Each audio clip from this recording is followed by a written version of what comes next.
আপনাদের সকলকে garden rich YouTube চ্যানেলে স্বাগত জানাই।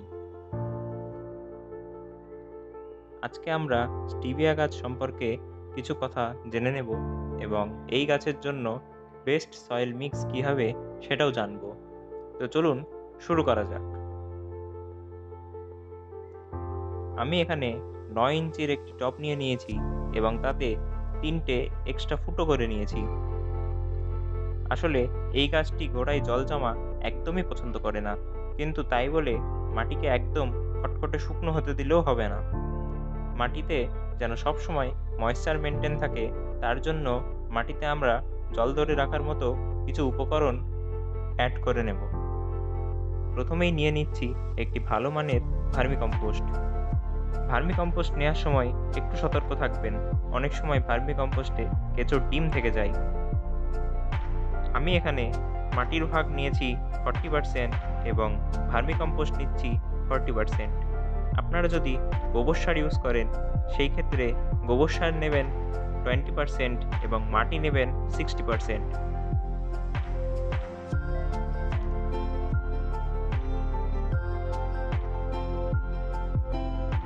এর সাথে আমি নিয়ে নিচ্ছি এখানে 1 মুঠো পরিমাণ নিমখোল। নিমখোলে প্রচুর পরিমাণে নাইট্রোজেন থাকে, যা এই ধরনের গাছের বৃদ্ধির জন্য খুব উপকারী। তারপর যাতে আমাদের এই টবে ড্রেনেজ সিস্টেম সবথেকে ভালো হতে পারে, তার জন্য নিয়ে নিচ্ছি কাঠের গুঁড়ো। এতে যেমন ময়েশ্চার ধরে রাখবে, তেমন আমাদের ড্রেনেজ সিস্টেমটিকেও ভালো করবে। আপনারা কাঠের গুঁড়োর জায়গায় কোকোপিটও ইউজ করতে পারেন। আমার কাছে দুটোই অ্যাভেলেবেল, তাই আমি দুটোকে 10% করে ইউজ করছি। এরপর আমি এখানে নিয়ে নিচ্ছি 1 মুঠো পরিমাণ কর্নমিল। আমি এখানে যে শিংকুচি ইউজ করছি সেটা সম্পূর্ণই অপশনাল, আপনারা চাইলে নাও দিতে পারেন। কোকোপিট বাজার থেকে কিনে ডাইরেক্ট ইউজ করবেন না, অনেক সময় এতে লবণও থাকে, যার ফলে মাটির পিএইচ ব্যালেন্স নষ্ট হতে পারে। তাই এই কোকোপিট কিনে আনার পর 1 থেকে 2 বার ভালো করে জল দিয়ে ধুয়ে নেবেন। স্টিভিয়া গাছের জন্য মাটির পিএইচ আমাদের 6.8 থেকে 7.2 এর মধ্যে রাখতে হবে। এবার সমস্ত উপকরণগুলিকে ভালো করে মিশিয়ে নেব।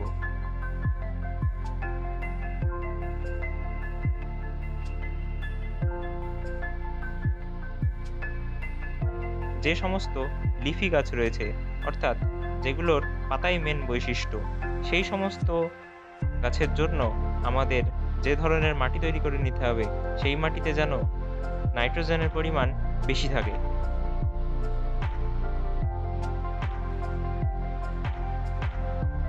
স্টিভিয়া গাছের বৈজ্ঞানিক নাম স্টিভিয়া রেবুইডিয়ানা। এটিকে অনেকে মিষ্টি তুলসী নামেও চেনেন, আবার অনেকে ক্যান্ডি লিফ নামেও চেনেন। এটি আমাদের জীবের চিনির থেকেও অনেক গুণ বেশি মিষ্টতার আশ্বাস প্রদান করে।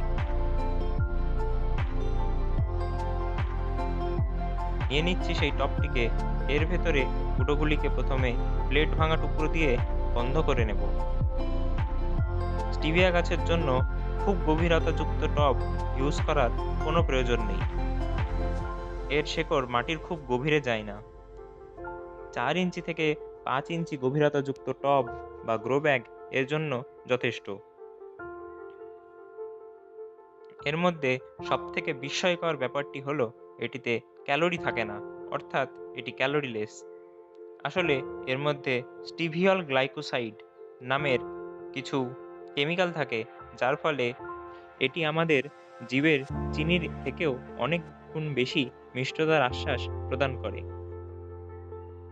এই কেমিক্যালগুলি মিষ্টি হলেও এর মধ্যে তেতো স্বাদের একটা বৈশিষ্ট্য থাকায় প্রথম অবস্থায় একদম কড়া মিষ্টি লাগলেও শেষে অবস্থায় একটুখানি তেতো লাগে।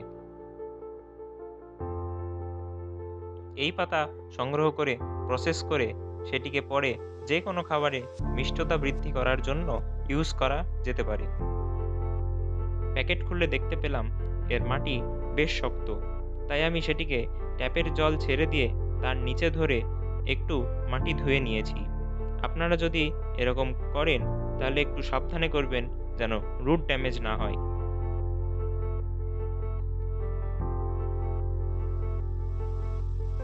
দেখুন, ধোয়ার পর কিছুটা এরকম দেখতে হয়েছে, রুটগুলি দেখা যাচ্ছে।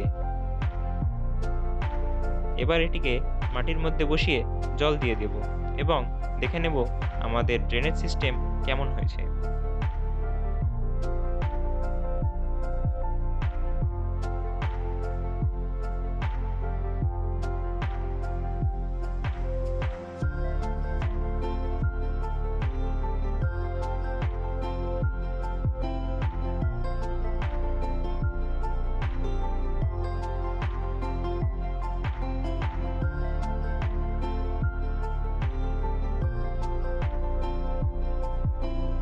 দেখতেই পাচ্ছেন সব জল ড্রেন হয়ে গিয়েছে এবং এতে যদি আমি আরও ১ বালতি পরিমাণও জল দিই সেটাও কয়েক মুহূর্তের মধ্যেই ড্রেন আউট হয়ে যাবে। যেহেতু এই গাছের পাতা খুবই মিষ্টি এবং তার সাথে ক্যালোরিলেস, তাই এটি দিয়ে অনেক সুগার ফ্রি ট্যাবলেট তৈরি হয়ে থাকে। তারপর এই গাছের যখন উপরের অংশ শুকাবে তখনই আমরা এতে জল দেব।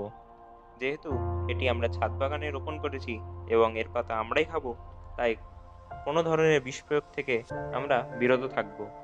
এছাড়া গোড়ায় সার হিসাবে আমরা ৫০০ গ্রাম ভার্মিকম্পোস্ট অথবা গোবর সার নিয়ে তার মধ্যে ২০০ গ্রাম শিংকুচি অ্যাড করে একটু জল দিয়ে বস্তায় ভরে ১ সপ্তাহের জন্য রেখে দেব।